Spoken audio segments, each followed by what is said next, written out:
নমস্কাৰ টাইম 8ৰ দৰ্শকসকলক স্বাগতম জনাইছোঁ মই শ্ৰী বৰ্তমান উপস্থিত আছোঁ উজান বজাৰ অঞ্চলত গুৱাহাটীৰ পূব গুৱাহাটী যেহেতুকে কনষ্টিটুৱেঞ্চি পৰে তাতে মই বৰ্তমান উপস্থিত আছোঁ বৰ্তা এজনৰ ঘৰত আৰু তেখেতৰ সৈতে কথা পাতিব চেষ্টা কৰিম সত্যেন্দ্ৰ প্ৰসাদ ডেকা বৰ্তা নহয় জানো বৰ্তা ভালে আছে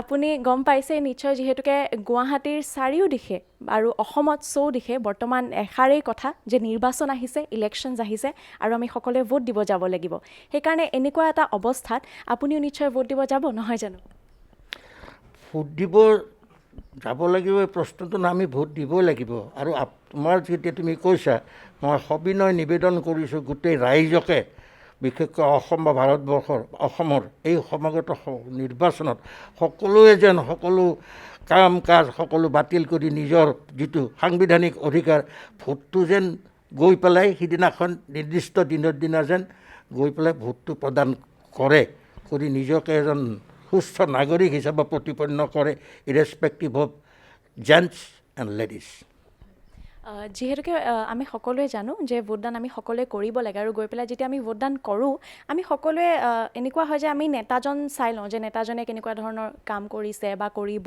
সেই নেতাজনৰ কিবা এটা সংজ্ঞা আমাৰ সকলোৰে মনত থাকে যে এইটো কথা আমি ভাবি পেলাইহে আমি ভোটদান কৰিবলৈ যাম তেতিয়া আপুনিও যেতিয়া ভোটদান কৰিবলৈ যাব সেই নেতাজন যিজন নেতাৰ কাৰণে ধৰক আপুনি ভোট কৰিব সেই নেতাজন আপুনি কেনেকুৱা হোৱাটো বিচাৰে বাৰু শুনক সেইটো নেতা কথাটো লৈ কথা নাই কোনো মানুহ এই ভগৱানৰ সৃষ্টি মানুহ কোনো কেতিয়াও বেয়া বুলি ক'ব নোৱাৰি সকলোৱে নিজা নিজা গুণ বা দোষ গুণেৰে সমষ্টিৰে মানুহ কিন্তু ইলেকশ্যন পেপাৰত আমাৰ যিটো ভাৰতবৰ্ষৰ যিটো সাংবিধানিক দিশত আমি চাব লাগিলে ইয়াত ব্যক্তি আৰু দলীয় পাৰ্টি এই দুটা বস্তুৱে প্ৰাধান্য কৰি আহিছে ভাৰত স্বাধীন হোৱাৰ পিছৰ পৰা এতিয়াও কিন্তু তুমি যিটো প্ৰশ্ন মোক কৰিছা ব্যক্তি হিচাপে কোনো ব্যক্তিক যিখিনি মানুহে আজি এইটো ঠিক হোৱা নাই 3 দিন পিছত হ'ব যে মোৰ সমষ্টিত কোন মানুহ উঠে কোনটো দলৰ পৰা কোন আহে নিৰ্দলীয় কিমান তেতিয়া এটা হয়তো চাব পাৰিম যে তুলনামূলকভাৱে কৰিব পাৰিম আজিয়ে মই এই কথাটো নকওঁ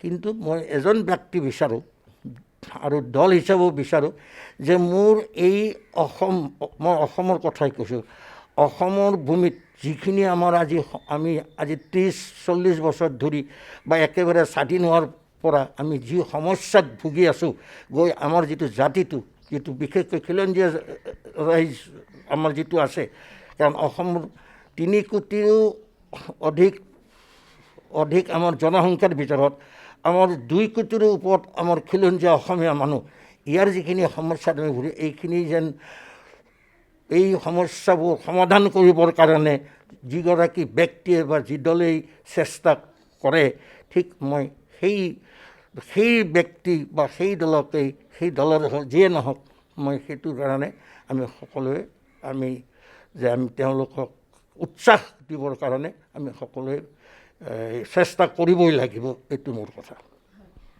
বৰ্তমান আমি জানো যে সকলোৱে অসমত বহুতো ধৰণৰ সমস্যা আছে আৰু যি সমস্যাৰ সমাধান হোৱাটো আমি সকলোৱে আশা কৰোঁ আমি বিচাৰোঁ কিন্তু তাৰোপৰি মই আপোনাক বেলেগ এটা কথা সুধিব বিচাৰিছোঁ যে 2019 চনত ডিচেম্বৰ মাহৰ সেই সময়কণ আমাৰ সকলোৰে কাৰণে এটা ক'লা সময় বুলি ক'লেও ভুল নহ'ব গুৱাহাটীত যি গোটেই অসমত চাৰিওদিশে যি হুলস্থুল লাগিছিলে কাৰ যি প্ৰতিবাদ হৈছিলে প্ৰায় 1.5 বছৰ পাৰ হৈ গ'ল কিন্তু এতিয়া ধৰক সেই যদিও সকলোৱে বিৰোধিতা কৰি আছে কিন্তু আগৰ দৰে সেই ইমান হুলস্থুল হোৱাগৈ নাই কিন্তু এতিয়া যিহেতুকে নিৰ্বাচন একেবাৰে আহি পৰিছে সন্মুখত তেনেকুৱা সময়ত আপুনি কাটো এটা ফেক্টৰ বুলি ভাবি পেলাই ভোট দিবলৈ যাবনে নে কাটো এটা অতীত বুলি পাহৰি যাব অতীত বুলি পাহৰাৰ কোনো প্ৰশ্নই নুঠে বৰ্তমানো আছে যিটো সমস্যা আৰু 2018-19 চনত যিখন আইন প্ৰথমে বিধায়ক আনিলে তাৰপিছত যিখন আইন কৰিলে মানে একেবাৰে ততাতৈয়াকৈ মাননীয় ৰাষ্ট্ৰপতি ডাঙৰীয়াও চহী কৰি পেলাই এখন কৰাৰ লগে লগে একেলগে কি হ'ল তাত এনেকুৱা কিছু আইনখনত এনেকুৱা কথা আছে গোটেই আইনখন যদি চায় যে ইয়াত কি আহিব ভাৰতবৰ্ষলৈ কোন ধৰণৰ মানুহ আহিব যে বিশেষকৈ খ্ৰীষ্টিয়ান বুদ্ধিষ্ট জৈন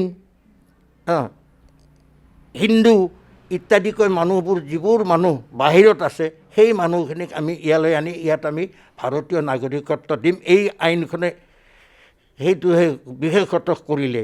কিন্তু এইখন আইনত এইটো কিয় কৰিব লগা হ'ল? আমাৰ অসমত আমি অলৰেডি আমি এনেকুৱা এটা সমস্যাত পৰি আছোঁ, যিখন আমাৰ বিদেশী নাগৰিক বহিষ্কাৰ আমাৰ যিটো সমস্যা, যিটো নেকি আমাৰ অসম আন্দোলন হৈছিল 5 বছৰীয়া, সেইখিনিত ময়ো এজন সক্ৰিয় কৰ্মী আছিলোঁ, আজিও আছোঁ। সেইখনেই আমাৰ কিমান কত যতনা হ'ল। নিজৰ চৰকাৰ আহিল, আমাৰ আঞ্চলিক দল আহিল, কিন্তু কোনেও সেইখন যিধৰণে কৰিব লাগিছিল কোনেও সেইখনত একো নকৰিলে। গোটেইখিনি বস্তুৱেই যেনেকুৱা NRC কৰিলে, NRC কৰি আইনৰ মাজলৈ ঠেলি দিলে। আৰু IMDT এক্টখন কৰিলে। IMDT এক্টত যিটো আছিল সেইখন কিন্তু এটা কথা ক'ব লাগিব, বৰ্তমান মুখ্যমন্ত্ৰী মাননীয় মুখ্যমন্ত্ৰী দেৱেই সেইখিনি সময়ত দিল্লীত MP হৈ আছিলে, থাকি তেওঁ এইখন ৰদ কৰিবৰ কাৰণে তেওঁ যি আশাসুধীয়া প্ৰস্তাৱ মানে চেষ্টা কৰিছিল, আৰু চেষ্টাত ফলৱতী হৈ তেওঁ গোটেই আইনখনে ৰদ কৰি দিছিলে। এইখন এটা বৰ ডাঙৰ তেতিয়া আমি সকাহ পাইছিলোঁ। তেওঁক তেতিয়া আমি জাতিৰ নায়ক বুলিয়ে কৈছিলোঁ, যে এই জাতিৰ নায়কৰ কাৰণে আমাৰ এইটো হ'ল, গোটেই আমাৰ আৰু সমস্যা সমাধান। কিন্তু যিটো ভাবিছিলোঁ সেইধৰণে আমাৰ কোনো কামেই নহ'ল অসমীয়া জাতিৰ। আজি জাতিটো যিটো প্ৰশ্ন, বহুত কথাই আহে। কা আইনখন যেতিয়ালৈ যিটো আমাৰ বিদ্ৰোহ হৈছিল, যে এইখন আনিলে আমাৰ ক'ব লাগিলে অসমে হ'ব ইয়াৰ আটাইতকৈ দুৰ্ভগীয়া ৰাজ্য, য'ত নেকি গোটেইখিনি সমস্যা আমাৰ ওপৰতে পৰিব। কা আইনৰ কথাটো যদি চোৱা, তাত এটা কথা আছে, হিন্দু মানুহ আহিব। হিন্দু ক'ৰ পৰা আহিব? পাকিস্তান নহয়, বাংলাদেশৰ পৰা আহি আমাৰ অলৰেডি আমাৰ এটা সমস্যা, আকৌ ইয়াত মানুহ গোট খাব, গোট খাইছে বা খাইছে। একচুৱেলি ক'ব লাগিলে আজিৰ দিনত মানুহ আহিছে, কাৰণ যিখন আইন কৰিছিল সেইখন আইন কৰাৰ পিছতে আমাৰ প্ৰায় 100ৰো অধিক সংগঠনে, আছুকে ধৰি সদৌ অসম উকিল সন্থাকে ধৰি বহুতো সংগঠনে আমি সুপ্ৰিম কোৰ্টত এইখন আইন ৰদ কৰিবৰ কাৰণে আমি দৰখাস্ত দিছিলোঁ। আৰু তাত আমি এটা কথা বিচাৰিছিলোঁ যে এইখন সাময়িকভাৱে এইখন স্থগিত ৰাখিব লাগে, যেতিয়ালৈ মোকদ্দমা শেষ নহয়। কিন্তু যিয়ে নহওক, আমি সেনেকুৱা কোনো আদেশ সন্মানীয় উচ্চতম ন্যায়ালয়ৰ পৰা নাপালোঁ। নোপোৱাৰ পৰা আমাৰ ষ্টেণ্ড একেই থাকি গ'ল, মানে আইন সম্পৰ্কত। আৰু কালি না পৰহি আপোনালোকে হয়তো পেপাৰত পাইছে, প্ৰতিদিনত পাইছে, যে এই নোহোৱাৰ কাৰণে অলৰেডি এই আইনখন একশ্যন চৰকাৰে, কেন্দ্ৰীয় চৰকাৰে লৈছে। লৈ গোটেইখিনি মানুহ, যেনেকৈ তোমাৰ মই যে ক'লোঁ নহয়, এই 3খন প্ৰদেশ, বিশেষকৈ পাকিস্তান, নহয় বাংলাদেশটো আছেই, আফগানিস্তান, কাবুল ইত্যাদি দেশৰ পৰা এই ধৰ্মৰ যিখিনি মই কথাটো ক'লোঁ, যে এই ধৰ্মীয় মানুহখিনি ইয়াত আহিছে, আহি তেওঁলোকে ইয়াত ভাৰতীয় নাগৰিকত্ব এই আইনমতে যিটো পালোঁ দিয়াই হৈ গৈছে। গতিকে এতিয়া আৰু তথাপিও আমি যিটো আন্দোলন কৰিছোঁ, কাৰণ এই কা আইন যেতিয়া থাকিলে আমাৰ জাতি মাটি ভেটি বুলি যিটো আমি আওৰাই আছোঁ, সেইটো আমাৰ ইয়াত আৰু নাথাকে।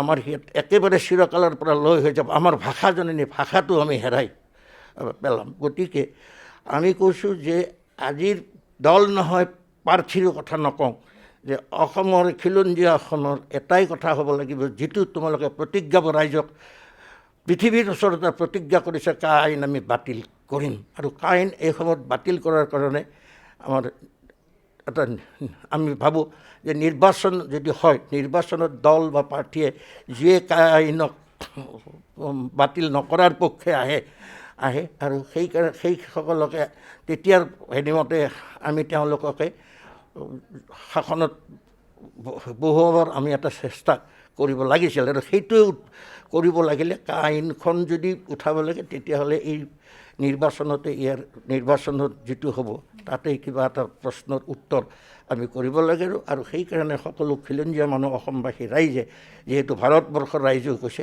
এইটো বিষয়ত এটা সংযত হৈ এটি সিদ্ধান্ত ল'ব লাগিব।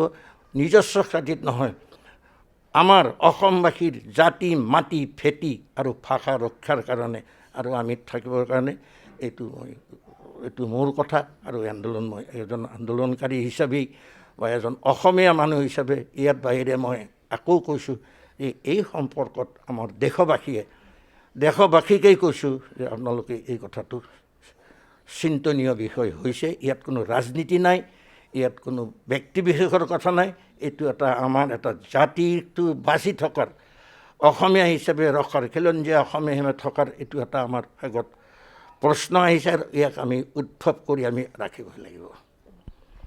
নিশ্চয়কৈ লক্ষ্য কৰিবলগীয়া যে কোনোজন অসমীয়াই পাহৰি যাব নিবিচাৰে আৰু এনেকুৱা এখন আইন যিখন প্ৰতিজন অসমীয়াই বিশ্বাস কৰে যে এই আইনখনে আমাৰ অসমীয়া জাতি ৰক্ষা কৰাৰ ক্ষেত্ৰত বহুত ডাঙৰ হেঙাৰ হৈ উঠিব। কিন্তু বৰ্তা আপোনাক আৰু এটা কথা সুধিব বিচাৰিছোঁ, আপুনি গম পাইছে নিশ্চয় যে বৰ্তমান যিখন চৰকাৰ আছে আমাৰ অসমত, সেইখন চৰকাৰে মাদ্ৰাছা যি স্কুল আছিলে সেই স্কুলসমূহ বন্ধ কৰি দিলে। আপুনি সেই বস্তুটো কি বুলি ভাবে, যে সেইটো এটা ফেক্টৰ হ'ব নি ভোট দিবলৈ যোৱাৰ সময়ত, যে ভাবিম যে মাদ্ৰাছা বন্ধ কৰি দিলে সেইটো ভাল হ'ল বা বেয়া হ'ল, এনেকুৱা ধৰণে কিবা বিচাৰ বিবেচনা কৰি পেলাই আপুনি ভোট দিবলৈ যাব নেকি বাৰু? এইখন এখন স্বাধীন ৰাষ্ট্ৰ, ধৰ্ম নিৰপেক্ষ। যিকোনো অনুষ্ঠানতে হওক, যিটো যদি চলিও আছিল, যেনে মাদ্ৰাছাই ধৰক আমাৰ তোলেই ধৰা, তাত ধৰ্মীয় বস্তুৰ লগত সংগতি ৰাখি যিটো পঢ়া শুনা হৈছিল সেইটো আমি কেতিয়াও বাঞ্ছা নকৰোঁ মই, আৰু সেইটো হ'ব নোৱাৰে। গতিকে যেতিয়া উঠাই দিছে দুটাৰে, গতিকে এইটো এটা আদৰণীয় কাম আৰু ইয়াত হ'ব নোৱাৰে। কাৰণ স্কুল কলেজ বুলি ক'লে, স্কুল কলেজ বুলি ল'ৰা ছোৱালীৰ লগত তাত এতিয়া ধৰ্মীয় ধৰণৰ এটা পোছাক পিন্ধি তাত যোৱাটো আজিৰ দিনত আমি সেইটো কেতিয়াও মানি ল'ব নোৱাৰোঁ। আৰু মই অসম হিচাপে, আমি অসমীয়া মানুহ, আমাৰ মাজত ধৰ্ম জাতি ভেদাভেদ নাই। আমি ছাত্ৰ ছাত্ৰী, পুৰুষ মহিলা, আমাৰ যিটো গুৰুদেৱ শংকৰাজনৰ দিনৰ পৰা আমাৰ যি আমাৰ পোছাক পাতি চলি আছে, আমি সেই পোছাক পাতিৰে আমি আমাৰ কৰ্মক্ষেত্ৰত আগবাঢ়িব লাগিব। ধৰ্ম অনুষ্ঠানত নামঘৰ মছজিদ খ্ৰীষ্টান যেতিয়া যাব লাগে সেই ভাগেহে আমি পিন্ধিম। সেইবুলি স্কুল কলেজত গৈ পেলাই আমি ধৰ্মীয় কথা কৰাটো নাই, এইটো বৰ ভাল কাম হৈছে। আৰু তাৰোপৰি এইকেইটাতো মই ধৰক যিকেইটা আপোনাক সুধিলোঁ, কিন্তু তাৰোপৰি অসমত এনেকুৱা বহুতো হাজাৰ হাজাৰ সমস্যা আছে যি সমস্যাৰ সমাধান হোৱাটো আমি প্ৰত্যেকজন অসমীয়াই বা প্ৰত্যেকজন অসমত বাস কৰা ব্যক্তিয়ে বিচাৰে। আপুনি কি ভাবে যে বৰ্তমান সময়ত অসমৰ বা আপোনাৰ অঞ্চলৰ, আপোনাৰ যি পূব গুৱাহাটী কনষ্টিটুৱেঞ্চি পৰে, তাতেও বুলি যদি ভাবে যে প্ৰধান অসমৰ বা এই অঞ্চলৰ সমস্যাটো কি হয়, তেন্তে আপুনি কি বুলি ক'ব? অসমৰ সমস্যা 100 এবুৰি সমস্যা। দেশ স্বাধীন হোৱাৰ পৰা মই কৈছোঁ, এই সমস্যাবোৰ সমাধান কৰিবৰ কাৰণে বহুতো নেতা আহিল, বহুতো দল আহিল, অসমত চৰকাৰ হ'ল, ভাৰতবৰ্ষতো হ'ল, ভাৰতবৰ্ষতো আমাৰ অসমক প্ৰতিনিধিত্ব কৰিলে। কিন্তু অসমৰ সমস্যা সমাধানৰ ক্ষেত্ৰত যি সমস্যা আছিল কৰিছে, চেষ্টা নহয়, এই চৰকাৰেও কৰিছে, কিন্তু সমস্যা আমাৰ সমস্যা দিছে। মই এটা প্ৰশ্নৰে আপোনাক উত্তৰ দিওঁ। ভাৰতবৰ্ষৰ ভিতৰত অসমত বানপানীৰ সমস্যাটো আজি 70 বছৰ হ'ল। 1950 চনতে বানপানী হৈছিল। সেই বানপানীয়ে গোটেই ছাৰখাৰ কৰি দিলে। প্ৰতি বছৰে বছৰে বানপানীৰ নামত হ'লেই এৰোপ্লেনত আহিব লিডাৰবিলাক, ডাঙৰ ডাঙৰ ডিলাৰ আহি গোটেইখন চাই যেন এটা কেব কৰি গুচি গ'ল। গৈ মানুহ কি অযত ভুগিছে। আমাৰ যিটো অসমৰ যিটো ইকনমি আছিল, আজি ইকনমিটো গৈ পেলাই আমি এতিয়া কাঙালত পৰিণত হৈছোঁ। কিয় হৈছোঁ? Because of the flood. কোনো আমাৰ একো নাই, গোটেইখিনি মানুহ নোহোৱা হৈ গৈছে। মানুহৰ যিটো অৱস্থা হৈছে, আমি কিমানবাৰ কি কৰিলোঁ। ময়ে আপোনাক কৈছোঁ, ময়ো সেই ব্ৰহ্মপুত্ৰ নিবাৰণৰ অসমৰ, ময়ো সেই যিটো সন্থা আছে, ময়ো সভাপতি। এই বছৰ 2014 চনত নতুন চৰকাৰ হ'ল। নতুন চৰকাৰ হোৱাৰ দুদিন পিছতে মাননীয় মুখ্যমন্ত্ৰী ডাঙৰীয়াক প্ৰফিট ব্ৰহ্মপুত্ৰ নামেৰে আমি এটা প্ৰকল্প কৰিছিলোঁ। আৰু সেই প্ৰকল্পটো আমি কৰিছিলোঁ যে অসমত থকা 20-25 জন ইঞ্জিনিয়াৰ য'ত বাহিৰৰ দেশত কাম কৰি ৰিটায়াৰ হৈ আহিছে, আৰু ইয়াত যিখিনি আমি গোটেইখিনিকে লগ লগাই আমাৰ দত্ত চাহেব বুলি আমাৰ এজন ইঞ্জিনিয়াৰ আছে, তেওঁ আমাৰ সন্থাৰো মোৰ ৱৰ্কিং প্ৰেচিডেণ্ট, তেখেতৰ নেতৃত্বত গোটেই ব্ৰহ্মপুত্ৰ প্ৰকল্পটো আমি কৰিছিলোঁ। কৰি পেলাই আমি মাননীয় মুখ্যমন্ত্ৰী ডাঙৰীয়াক তেখেতে উঠ লোৱাৰ দুদিন পিছতে লগ ধৰি আমি এই প্ৰকল্প দিছিলোঁ যে ব্ৰহ্মপুত্ৰ এইটো আপোনালোকে কৰিবলৈ গোটেইখিনি। আৰু তাৰ কাৰণে আমাৰ সন্থা, আমি যদিও টেকনিকেল মেন নহয়, কিন্তু আমাৰো নলেজ আছে, আমি যি কৰিব লাগে কৰিম, কিন্তু কৰক। কিন্তু আজিলৈ 5 বছৰ হ'ল, যি কপি থাকিল আমি কিমানবাৰ লগ ধৰিলোঁ। সিদিনা অলপতে দেখিলোঁ পাৰ্লিয়ামেণ্টত ক'লে পাৰ্লিয়ামেণ্টত ক'লে আমাৰ হেৰিয়ে কোনোবা যে এইটো এইবাৰ হৈ যাব বানপানী অসমৰ, কিন্তু পিছদিনাই তেওঁ আহি ক'লে যে এনেকুৱা কথা বোলে অসম চৰকাৰৰ পৰা পোৱা নাই। ইমান নেগলেক্ট কৰিছে। খালি বানপানী হ'লে দুটা মাথাউৰিত ভাঙিলে নহয়। আমাৰ মাথাউৰি আৰু বানপানী দুটা সমস্যা কোৰিলেটেড। এই দুটা সমস্যা কৰিলে ব্ৰহ্মপুত্ৰ খনন কৰিব লাগিব। আমি দিছোঁ গোটেইখিনি খনন কৰি, দুইফালে দুটা আমি ৰাস্তা বনোৱাৰ কথা কৈছোঁ, ব্ৰহ্মপুত্ৰ খনন কৰি ৰাস্তা বনোৱাৰ কথাটো কৈছোঁ। আৰু ক'ত কি কৰিব লাগে আমাৰ টেকনিকেল গোটেইখিনি যদি এইটোক আৰম্ভ কৰে একেবাৰে শদিয়াৰ পৰা ধুবুৰীলৈ, যদি এইটো যদি প্ৰকল্প হয় আমাৰ দেশ নদন বদন হ'ব, আমাৰ কোনো সমস্যা নাথাকিব। কাৰণ ব্ৰিটিছৰ দিনত যেতিয়া আছিল তেতিয়া কিন্তু আমাৰ ইমান গাড়ীও নাছিল, একো নাছিল, ৰেল এখন আছিল, কিন্তু চব ব্ৰহ্মপুত্ৰৰে আমাৰ নৌজাহাজতেই গোটেইখিনি কাম আমাৰ হৈছিল। আমি সেই পৰিস্থিতিলৈ আহিব পাৰোঁ। ব্ৰিটিছে কৈ গৈছিল যে হেৰি, যেতিয়া লৰ্ড মাউণ্টবেটেন তেওঁ যেতিয়া ইয়াত আহি তেওঁ যেতিয়া বিদায় মুহূৰ্তত ইয়াত আহি কৈছিল, ইয়াত আহি এটাই শব্দ কৈছিল যে Brahmaputra is your soul, look Brahmaputra, যে ব্ৰহ্মপুত্ৰক তোমালোকে যদি ঠিক কৰা অসমৰ উন্নতি হ'ব, এনেকুৱা কথা কৈছিল। কিন্তু কি হৈছে, আজি বানপানী হ'লেই হয় নহয়, ব্ৰহ্মপুত্ৰ বিকেম এন অ'চেন, হয়নে, ইন মোচন, এনেকুৱা এটা মোচন হৈ যায় ব্ৰহ্মপুত্ৰ। গতিকে এইটো এটা প্ৰথম পৰিকল্পনা, মানে প্ৰথম আমাৰ সমস্যা পানীৰ সমস্যা। তাৰোপৰি আমাৰ যিমানখিনি সমস্যা আছে, এতিয়া আপুনি যদি কওঁ মই যে আমি অসম আন্দোলন কৰিছিলোঁ কিহৰ কাৰণে, বিদেশী নাগৰিক বহিষ্কাৰ, ডিটেনশ্যন, হয়নে, এইখিনিৰ কাৰণে আমি কৰিছিলোঁ। কিন্তু কি হ'ল, আমিতো একো কৰিব নোৱাৰিলোঁ। আজি 5 বছৰ আগতে মাননীয় মুখ্যমন্ত্ৰী ডাঙৰীয়াই আহি প্ৰধানমন্ত্ৰী ডাঙৰীয়াই আহি ইয়াত কৈ গ'ল গড় ভাষাত যে 2014 চনত নেকি কৈ গ'ল ইয়াতে যে অসমৰ পৰা বিদেশী নাগৰিক আমি তালি টোপোলাৰে খেদি দিম। হ'ল জানো? এটাও নহ'ল, বৰং আহিল। বৰং এই আইনৰ জোৰেৰে 2014 চনলৈ যিটো আহিল, আকৌ আহি আমাৰ যিটো আছিল তাৰ ওপৰত আৰু 1 লাখৰো অধিক বিদেশী ইয়াত আহি গ'ল। কিন্তু ক'তোতো একো নহ'ল, আমি একো কৰা নাই। গতিকে আমাৰ সমস্যাই থাকি গ'ল। এতিয়াও নিৰ্বাচন আহিছে, এইটো আহিলে বহুতে আন্দোলন কৰিব, অমুক ক'ব, আমি অমুক কৰিম। সমস্যা আমাৰ ক'ব লাগিলে একো নাই। আমাৰ কি কৰিছোঁ, আমাৰ ইণ্ডাষ্ট্ৰিয়েলি ডেভেলপ হ'ব বুলি কৈ আছোঁ। আমাৰ কিমানখিনি ইণ্ডাষ্ট্ৰি, আমাৰ অইলৰে কি হয়, কিন্তু অইলৰ কথাত কি হয় দেখা নাই। এনেকুৱা একোটা এটা দুৰ্যোগ আহি পৰিছে, এতিয়া ভাঙিছে বা জুই লাগিছে, অমুক হৈছে, তাততো আমাৰ মানুহ আমি একো কৰিব নোৱাৰোঁ। আমাৰতো ইয়াত নাই, কাৰণ আমি সেই দিশটো আমি চিন্তা নকৰিলোঁ। কিন্তু আজি চৰকাৰে সেইটো কৰি আমাৰ লোকেল মানুহে লোকেল কথাটো কৰিব, এইটো বাহিৰৰ পৰা নহয়। গতিকে আমি ইয়াত সেইধৰণে আমি শিক্ষা দিব লাগিব, আমি কৰিব লাগে, সেইকাৰণে স্পেচিয়েল কৰিব লাগিব। এটাই ভাল কাম হৈছে এই চৰকাৰৰ, যিটো আজি COVID-19 লৈ যিটো পৃথিৱীত যিটো মেছাকাৰ হৈছে, কিন্তু এজন অসমীয়া হিচাপে গৌৰৱ অনুভৱ কৰোঁ যে ভাৰতবৰ্ষ বা পৃথিৱীৰ ভিতৰত আমি ইয়াক আমাৰ চৰকাৰে কণ্ট্ৰল কৰিছে, একেবাৰে কণ্ট্ৰল কৰিছে। আৰু আজিও যদি পেপাৰত চোৱা সদায় নিম্নত 9, 10, 11 থাকে, এইটো কিন্তু সেইটো কম, ভাল কম। কিন্তু তাৰ পৰিৱৰ্তে কি হৈছে, অসমৰ থলুৱা মানুহৰ আমাৰ যিটো ইণ্ডাষ্ট্ৰীৰ কথাই মই কৈছিলোঁ, 2টা কাগজৰ কল, আমাৰ এটা নগাঁৱৰ ওচৰ বৰ্ডত আৰু এটা কাছাৰত। এই কল দুটা ভাঙি চিঙি তাৰ হাজাৰ মানুহ আনএমপ্লয়মেণ্ট হৈ গ'ল। কিন্তু তাক একো কৰিব নোৱাৰিলে, সেই দুটা কৰিব নোৱাৰিলে একেবাৰে চৰকাৰখনৰ অকৰ্মণ্যতাৰ কাৰণে। নহ'লে কিয় নহ'লহেঁতেন?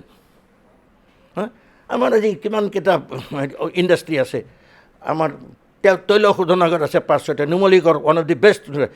অন্ততঃ তেখেতসকলেও যদি ক'লেহেঁতেন যে আমি এইটো চৰকাৰে যে আপোনালোকে এইটো চলে, কাৰণ বাঁহ ইয়াতো বাঁহ লাগে, যিটো আমাৰ কাগজৰ কলতো বাঁহ, তাতো বাঁহ, হয় নে নহয়? মেইন থিং যদি তেওঁলোককো ক'লেহেঁতেন, মোৰ বোধেৰে তেওঁলোক আহি পেলাই এইটো অন্ততঃ অসমৰ বস্তু অসমীয়াৰ দ্বাৰা চলিছে, অসমীয়াৰ কাৰণে হৈছে, তেওঁলোকে সেইটো কিন্তু কোনো একোৱে নকৰিলে। আৰু কিমান আমাৰ কি কৰিছে, আমাৰ আজি তুমি কৈ আছা যে শিক্ষা ক্ষেত্ৰত আমাক শিক্ষা লাগে, শিক্ষাৰ কাৰণে আমাৰ গোটেইখিনি স্কুল কলেজবিলাক লাগে। আজি হৈছে মেডিকেল কলেজো হৈছে বহুত, কিন্তু তাত আজি ডক্টৰ নাই, উপযুক্ত তাত ইনষ্ট্ৰুমেণ্ট নাই, সেইটো হ'লে নহ'ব নহয়, হোৱাতকৈ নোহোৱাই ভাল, হয়নে নহয়? গতিকে আমি আশা ৰাখিছোঁ যে চৰকাৰে যিটো প্ৰচেষ্টা লৈছে, পৰৱৰ্তী চৰকাৰ যিয়েই নহওক, যে পৰৱৰ্তী চৰকাৰেও এই প্ৰচেষ্টাখিনি লৈ এইখিনি সৰ্বাংগ সুন্দৰ কৰিবই লাগিব, যাতে আমি আমাৰ কামৰ কাৰণে আমি বাহিৰত যাব নালাগে, আমাৰ বস্তু আমি ইয়াতেই পাওঁ। গতিকে সমস্যাটো আদি নাই, অন্ত নাই। বিশেষকৈ ব্ৰহ্মপুত্ৰৰ সমস্যাটো ক'লোঁ, আপোনাৰ এইটো আমাৰ বিদেশী নাগৰিকৰ যিটো সমস্যা আছে, সেই সমস্যাটো আৰু ইয়াতে ইতি কৰিব লাগে, নহ'লে নহয়, নহ'লে হোৱা কিবা এটা ইয়াত কৰা সিদ্ধান্ত এইটো আমাক লাগিবই। বিশেষকৈ এই দুটা সমস্যাই হৈছে, আৰু অসম চুক্তিখনৰ যিখিনি কৰিছে আন্দোলনত, অসম চুক্তিখন যিয়ে চৰকাৰ হওক যিয়ে নহওক আখৰে আখৰে পালন কৰিবই লাগিব। কাৰণ অসম চুক্তিখন আমাৰ যেনে আমি গোসাঁই ঘৰত যেনেকৈ থাপনাত কীৰ্তন ঘৰ থওঁ, সেইখনো অসমীয়াৰ অন্তৰৰ এখন থাপনাৰ নিচিনা হৈছে গোটেই, হয়নে নহয়? গতিকে যিটো ডেট তাত দিয়া হৈছে আৰু সেই তাৰিখ মতে হ'ব, 25/3/71 যদি আছে সেই তাৰিখতে হ'ব, এইটো বদলাবৰ কাৰো শক্তি সাধ্য নাই।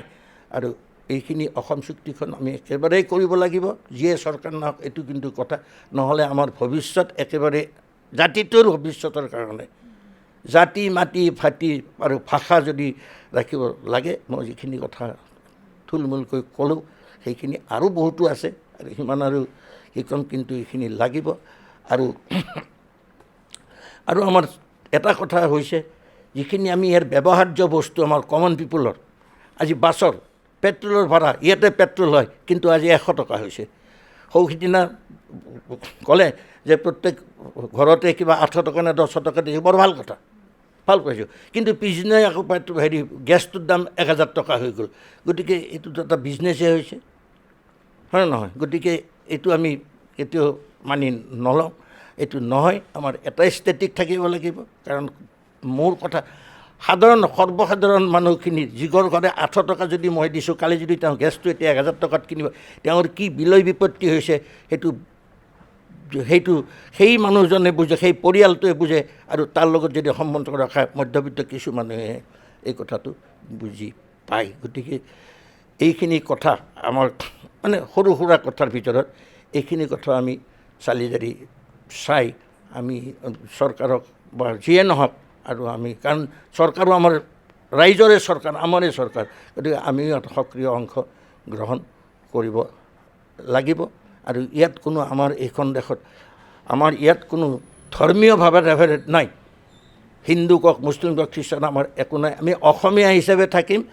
5টা অসমীয়া, অটোৱে অসমান ভূমিখণ্ডত যিখিনি আমাৰ পাহাৰী মানুহ থাকে সেইটোৱে কম, সটো সটোৱে সমতল ভূমিখণ্ডত আমি যিখিনি মানুহ থাকোঁ, বিশেষকৈ বিভিন্ন প্ৰদেশৰ পৰা আহি ইয়াতে অসমীয়া বুলি থাকে। ৰূপকোঁৱৰ জ্যোতিপ্ৰসাদ ফেমিলি, আমাৰ শিখ সম্প্ৰদায়কে ধৰি আমাৰ চাহ বাগানৰ মানুহ কিন্তু অসমীয়াই আমাৰ হৈ গৈছে। গতিকে গোটেইখিনি লৈ সেইটো এই সমতল ভূমিখণ্ডত থকা আমাৰ বড়ো, কছাৰী কওঁ, কলিতা জনগোষ্ঠীয়ে কওঁ, বা যিমানেই জনগোষ্ঠী নহয়, এইটো সতত পৰি যাওঁ। এইটো মোৰ কথা। মৃত্যুৱে হ'ল মুছলমান। 25/3/71 পিছত অহাত বাহিৰে পিছত অহা মানুহখিনি আমাৰ বাংলাদেশী, তাৰ আগত যিখিনি মানুহ আছে মুছলমান মানুহ, সেইখিনি আমাৰ এই মিট পেলাই দিছোঁ। 25/3 পিছৰখিনি নহয়। ইয়াতো বহল অৰ্থত ল'লে ইয়াত যিখিনি অনা অসমীয়া মানুহ আহিছে, যেনে ফখৰুদ্দিন আহমেদৰ ফেমিলি পৰিয়াল, ৰূপকোঁৱৰ জ্যোতিপ্ৰসাদৰ পৰিয়াল, ডোনাল্ড পল্ডৰ পৰিয়াল, এনেকৈ যিবোৰ পৰিয়ালে অসমকে মানি লৈছে, সেইখিনি লৈ আমাৰ অসমীয়া জাতি। গতিকে এই জাতিটো আমি ৰাখিব লাগিব। এই জাতিটোৰ সৰ্বাংগীন উন্নতিৰ কাৰণে আজিৰ দিনত, বিশেষকৈ নতুন যুৱ প্ৰজন্মই চাব লাগিব যে এই জাতিটো নিৰাপত্তা, আৰু তেওঁলোকৰ নিৰাপত্তা যেনেকুৱা চাকৰি বাকৰি পোৱাৰ ক্ষেত্ৰত যাতে শতকৰা 99 পায়, কোনটো দলে বা কোন মানুহে ইয়াৰ বাবে চিন্তা কৰিব লাগিব, সেইভাগে আমাৰ চৰকাৰখন হ'লে মই সুখী হ'ম। ধন্যবাদ জনাইছোঁ বৰ্তা যিজন চৰকাৰ আহে বা যিজন নেতা আহে সেইজনে যাতে আমাৰ অসমীয়া জাতি মাটি ভেটি আৰু লগতে ভাষা গোটেইখিনি ৰক্ষা কৰিবলৈ চেষ্টা কৰে তেনেকুৱা এখন চৰকাৰ আমি সকলোৱে বিচাৰোঁ তেনেকুৱা এজন নেতা আমি সকলোৱে বিচাৰোঁ ধন্যবাদ জনাইছোঁ বৰ্তা আৰু লগতে আমাৰ সৈতে আৰু কেইজনমান ব্যক্তি উপস্থিত আছে তেওঁলোকৰ সৈতে কথা পাতিবলৈ মই চেষ্টা কৰিম আৰু তেওঁলোকৰ ওচৰলৈ গৈ পেলাই তেওঁলোকেনো কি বিচাৰে এখন চৰকাৰৰ পৰা এজন নেতা কেনেকুৱা হোৱাটো বিচাৰে তেওঁলোকৰ পৰা সেয়া জানিবলৈ চেষ্টা কৰিম অকণমান থিয় হৈ দিব নেকি আপোনাৰ নামটো জানিব মোৰ নাম পাৰিম অৰিন্দম দত্ত অধিবক্তা হয় আপুনি হয় আপুনি যিহেতুকে এজন অধিবক্তা হয় মই গেছ কৰিব পাৰিছোঁ এইষাৰ কথা যে আপুনি সেই এটলিষ্ট 100% মানুহে যিহেতুকে ভোট দিব নাযায় সেই যি 10-12% বাকী থাকি যায় সেই বাকী থকাত আপুনি নপৰে আপুনি প্ৰত্যেক বছৰে ভোট দিবলৈ নিশ্চয় যায়। নিশ্চয় দিওঁ আৰু যেতিয়া ভোট দিবলৈ যায় আপুনি এজন নেতা কেনেকুৱা হোৱাটো বিচাৰে বাৰু যিজন নেতাৰ কাৰণে আপুনি ভোট কৰে মই এটা কথা কৈছোঁ আগতে পলিটিকেল পাৰ্টি আহিছে ভৱিষ্যততো আহিব এতিয়াও হৈ আছে আমি সদায় লিডাৰ দেখা পাই আছোঁ লিডাৰ আমাক নালাগে আমাক ষ্টেটমেণ্ট লাগে লিডাৰ আৰু ষ্টেটমেণ্টৰ মাজত পাৰ্থক্য এটা আছে লিডাৰে 5 বছৰৰ কথা চিন্তা কৰে ষ্টেটমেণ্টে জেনেৰেশ্যনৰ কথা চিন্তা কৰে তো মোৰ মতে আমি ষ্টেটমেণ্ট চাব পাৰা মানে আমি নিজে এইটো জানিব লাগিব কোনজন মানুহ কেনেকুৱা সেইটো মোৰো নাই ময়ো নাজানো কিন্তু ষ্টেটমেণ্ট জানিবলৈ হ'লে আমাক প্ৰথম কথা এডুকেশ্যন এটা লাগে মোৰ মতে এটা এডুকেশ্যন লাগে সকলো মানুহকে এটা এডুকেশ্যন লাগে কাৰণ এডুকেশ্যন নাথাকিলে মানুহে হেৰিয়ে কৰিব ডিষ্টিংগুইছে কৰিব নোৱাৰিব যে মানুহজনে কি ভাবি আছে কি নাই ভাবা এজন মানুহে কিবা এটা কথা ক'ব আমি ইম'চনেল হৈ যাম চেণ্টিমেণ্টেল হৈ যাম সেইটোৰ ওপৰত আমি ৰিয়েক্ট কৰিম কিন্তু আমি যদি নিজৰ হেৰিটো যদি কনচিয়াছনেছটো যদি অলপমান ভাল কৰিব বিচাৰোঁ যোনটোৰ ফলত আমি মানে ডিষ্টিংগুইছ কৰিব পাৰোঁ সেইটোৰ কাৰণে আমাক অভিয়াছলি এডুকেশ্যন এটা লাগিব আৰু এডুকেশ্যন মানে এই পঢ়ি শুনি মাৰ্কছ ভাল পায় সেইটো এডুকেশ্যনৰ কথা কোৱা নাই অশিক্ষিত হ'ব পাৰে মানুহ এটা কিন্তু হ'লেও এডুকেটেড হ'ব পাৰে সেইটোৱে মোৰ মতে সেইটো হ'লে ভাল মোৰ কোনো পলিটিকেল পাৰ্টিৰ চব পলিটিকেল পাৰ্টি চবেই ভাল বেয়া চব থাকে কোনোবাই অভিয়াছলি চবে দেশখন ভাল কৰিবই বিচাৰিব মই ভাবোঁ কিন্তু কেনেকৈ ভাল কৰিব এক্সিকিউটিভ লেভেলত কামটো কৰিব পৰা হ'ব লাগিব সেইটোৰ কাৰণে আমাক মানে মেইন আমাক এডুকেশ্যন এটা লাগে কেলকুলেশ্যন কৰিব পৰা ধৰক যিজনে গ্ৰাউণ্ড লেভেলটো আমাৰ অসমৰ ভালকৈ বুজি পাব সেইজন ব্যক্তি নহয় অসম বুলিয়ে কথাটো কোৱা নাই মই যি নহয় মানুহ আমি পৃথিৱীত যি দেশে হওক যি নহওক আমি সদায় ষ্টেটমেণ্ট চাব বিচাৰিব লাগে ষ্টেটমেণ্ট হ'লে আমাৰ জল্দি ইভলিউশ্যনটো হ'ব কাৰণ আমি ভুল কৰোঁ ভাল কৰোঁ কিন্তু চব আমাৰ নিজৰ ওপৰতে কথা ন কিন্তু আমি যদি এনেকুৱা যদি চুজ কৰিব পাৰোঁ যে যোনে জেনেৰেশ্যনৰ কথা চিন্তা কৰে এইটো নহয় যে মোৰ পলিটিকেল পাৰ্টি নেক্সট বাৰ জিকিব নে নিজিকে সেইটো নহয় যে মই নেক্সট জেনেৰেশ্যনত কি হ'ব আজিৰ পৰা পিছত তেল নোহোৱা হ'লে কি হ'ব আজিৰ পৰা পিছত মোৰ ফাইনেন্স যদি মই মেনেজমেণ্ট কৰিব নোৱাৰোঁ আজি মই কিবা এটা বস্তু ফ্ৰীতে দিছোঁ মই ভাবিব পৰা হ'ব লাগিব সেই ফ্ৰীটো যে দিছোঁ ক'ৰবাৰ পৰাতো মাইনাছ কৰিবই লাগিব ন বস্তুটো সেইটো কেনেকৈ কৰিব সেনেকৈ মানুহক আপুনি কিবা এটা কৈছে 5 বছৰৰ কথা চিন্তা কৰিলে নহ'ব ন জেনেৰেশ্যনৰ কথা চিন্তা কৰিব পৰা মানুহ আমাক লাগে আৰু সেইটো চুজ কৰিব পৰা আমি শিক্ষিত হ'ব লাগিব সেইটোৱে মোৰ কথা ইয়াৰ লগতে আপোনাৰ পৰা জানিব বিচাৰিম এই মাত্ৰ বৰ্তাহঁতে মই সেই বিষয়ে কথা পাতিছিলোঁ যে 2019 চনত যি আহিছিলে এখন কেব আছিলে আৰম্ভণিতে বিল আছিলে যিখন এটা এক্ট হৈ গ'ল সেই এক্টৰ বিষয়ে আপুনি ভাবি চিন্তি ভালদৰে ভোট দিবলৈ যাব নে অতি বুলি পাহৰি যাব বাৰু পাহৰিতো যাব নোৱাৰোঁ সেইটো কাৰণ মই অসমীয়া হয় মই বিৰোধী আগৰ পৰাই আছোঁ এতিয়াও কৰিম মানে এইটো মিন কৰা নাই দেই চিটিজেনশ্বিপ এমেণ্ডমেণ্ট বিল এই 2019খন তাৰে মাজত এটা কথা ক'ব বিচাৰোঁ মই যিটো দেখা পাইছোঁ বিল 2001ত চাগে আৰু এবাৰ পাছ হৈছিলে এমেণ্ড হৈছিলে ইয়াৰে আগতে 2001ত অটল বিহাৰী বাজপেয়ীৰ দিনত সেইটো মানে নহ'লে আগতে যোনে যেনেকৈ সোমাইছিল তেখেতে কি কৰিছিল তেখেতে এই নিয়ম কিছুমান কৰি দিছিলে যেনেকৈ আপোনাৰ কেনেকৈ আমি চিটিজেনশ্বিপ পাব পাৰোঁ যে মাক বাপেক যদি কোনোবা এজন যদি ইণ্ডিয়ান হয় ছেকেণ্ডজন ইলিগেল ফৰেনাৰ যদি হয় তেতিয়া আমি চিটিজেনশ্বিপ এটেইন কৰিব পাৰোঁ আৰু কেইবাটাও আছে ৰেজিষ্ট্ৰেশ্যন নৰ্মেলাইজেশ্যন বহুতকেইটা প্ৰচেছ আছে এতিয়া আমাৰ মেইন প্ৰব্লেমটো কি হৈছে আমি ভাবি আছোঁ কিন্তু কথাটো এইটো হৈছে যে যোনটো আগতে ডেট ছেট কৰা আছিল সেইটো আমি যদি চাওঁ এইবাৰ আইনখনত 2014 নে 13 কৰি দিয়া হৈছে তাৰমানে কি হ'ল তাৰমানে মই যদি 2000 ইয়াৰত যদি কোনোবা এজন মানুহ যদি ইলিগেলি যদি আহিছে বাংলাদেশীয়ে হওক মানে ফৰেনাৰ এজন যদি ইলিগেলি যদি আহিছে অহাৰ পিছত তেওঁ তাতে ল'ৰা ছোৱালী জন্ম দিছে জন্ম দিয়াৰ পিছত তাৰমানে এতিয়াৰ দিনত সেই ইলিগেল যোনজন জন্ম দিছে অলৰেডি যোনজন ইণ্ডিয়াত আছে তেওঁ তাৰমানে 2014 হৈ গ'লে তেওঁ এপ্লাই কৰি দিব তেওঁ ইণ্ডিয়ান বনি যাব আফটাৰ অল মই হিন্দু মুছলিম সেইটো মই নকওঁৱে এতিয়া কথা সেইবোৰ মই যুক্তিত নাহোৱে প্ৰথমটো হ'ল আল্টিমেটলি আমাৰ পপুলেশ্যন বাঢ়িব আমাৰ এমপ্লয়মেণ্ট কিয় নাই দুটা কণ্ডিশ্যন আছে এটা হৈছে আমাৰ এমপ্লয়মেণ্টৰ আমাৰ চিলেকশ্যন চবেই এটা পাৰ্টিকুলাৰ লাইনতে গুচি যায় এটা পাৰ্টিকুলাৰ লাইনত নাযায় মানুহে ইভেন কিছুমান মানুহতো নাজানে বা হিমা দাসে যেনেকৈ ইমান মানে গৌৰৱৰ কাম এটা কৰিছে তেওঁ এটা DSP পোষ্টত পাইছে নহয় বহুতে নাজানে যে সেইটো যে নিয়ম আইন এটাও যে আছে খেলি ধূলিও যে যাব পাৰে সেইটো পোষ্টত বহুতে নাজানে বাৰু এইটো নকওঁ কিন্তু এতিয়া আমাৰ মেইন আৰু এটা উদ্দেশ্য পপুলেশ্যন কমাব লাগে যেনেকৈ হয় যি হয় গভৰ্ণমেণ্টে পলিচি কৰিব লাগে এনেকুৱা পলিচি ফেভাৰ কৰিব লাগে যোনটোত পপুলেশ্যন কমাব পাৰি কিন্তু এইটো কৰিব নালাগে যোনটোত পপুলেশ্যন বঢ়াব পাৰি গভৰ্ণমেণ্টে যোনটো পলিচি এতিয়া ভাবিছে সেইটো ইমপ্লিমেণ্ট হোৱা নাই কিন্তু সেইটোৱে আৰু আপোনাৰ যদি সেনেকৈ ভাবিছে আপোনাৰ পলিচিবোৰ অলপমান মানে ইভলিউশ্যনটো ডেভেলপমেণ্টৰ কাৰণে কৰিব লাগে মোৰ মতে সেইটোৱে আৰু সেইটোৱে ক'ম আৰু সেইটোৰ বিষয়ে আৰু লগতে আমি সকলোৱে গম পাওঁ যে অসমত বৰ্তমান মূল্য বৃদ্ধি এটা বহুত ডাঙৰ সমস্যা হৈ পৰিছে পেট্ৰলৰ দামৰ ক্ষেত্ৰতে হওক বা শাক পাচলিৰ দামৰ ক্ষেত্ৰতে হওক সেই বিষয়ে আপুনি কি ক'ব বিচাৰে পেট্ৰলিয়ামৰ কথা মই ইমান এটা হেৰি নকৰোঁ কিন্তু মোৰ অপিনিয়নত এটা কম GSTটো কিয় লগা নাই পেট্ৰলিয়ামত মানে সেইটো মই এটা ডাউট আছে মাইণ্ডত কিয় হয় মানে মই নাজানো মোৰ নলেজ নাই ইমান এটা কিন্তু সেইটো ক্ষেত্ৰত মই ক'ব পাৰোঁ যে GSTটো চৰকাৰে ট্ৰাই কৰিব লাগে অইলত GSTটো মানে লাগু কৰিব লাগে আৰু সেইটোৱে ধন্যবাদ জনাইছোঁ দাদা তেখেতৰ লগতে আন কেইগৰাকীমান ব্যক্তি মোৰ সৈতে উপস্থিত আছে বৰ্তমান অকণমান আগবাঢ়ি আহিব নি বাৰু জানিব পাৰিম আপোনাৰ নামটো মোৰ নাম অৰুন্ধতী দাস মই এডভকেট হয় Guwahati high court Guwahati high court vote দিবলৈ যাব নিশ্চয় যাম নিদিয়াৰ প্ৰশ্নই নুঠে তেনেহ'লে আপুনি ভোট দিবলৈ যোৱাৰ ক্ষেত্ৰত আমাৰ অসমত বৰ্তমান বহুতো এনেকুৱা সমস্যা আছে যি সমস্যাৰ বিষয়ে আমি সকলোৱে ইতিমধ্যে কথা পাতি আহিছোঁ আপুনি শুনি আছে তেনেকুৱা ক্ষেত্ৰত আপুনি এগৰাকী মহিলা হিচাপে অসমত বা গুৱাহাটীত কিবা অসুবিধাৰ সন্মুখীন হ'বলগীয়া হৈছে নেকি যি বিষয়ে আপুনি বিচাৰে যে আহিবলগীয়া চৰকাৰখনে এটলিষ্ট অকণমান চিন্তা কৰক মোৰ নিজা ক্ষেত্ৰত ক'বলৈ হ'লে নিবনুৱা সমস্যাটো এটা অসমৰ বাবে বহুত ডাঙৰ সমস্যা সকলো ল'ৰা ছোৱালীয়ে ভৱিষ্যতৰ কাৰণে নিজৰ সংস্থাপন বিচাৰিবই লাগে আৰু তেওঁলোকে নিজৰ সংস্থাপন বিচাৰিবলৈ অসমত কি কৰিব ইণ্ডাষ্ট্ৰিয়েলাইজেশ্যন বহুত দৰকাৰী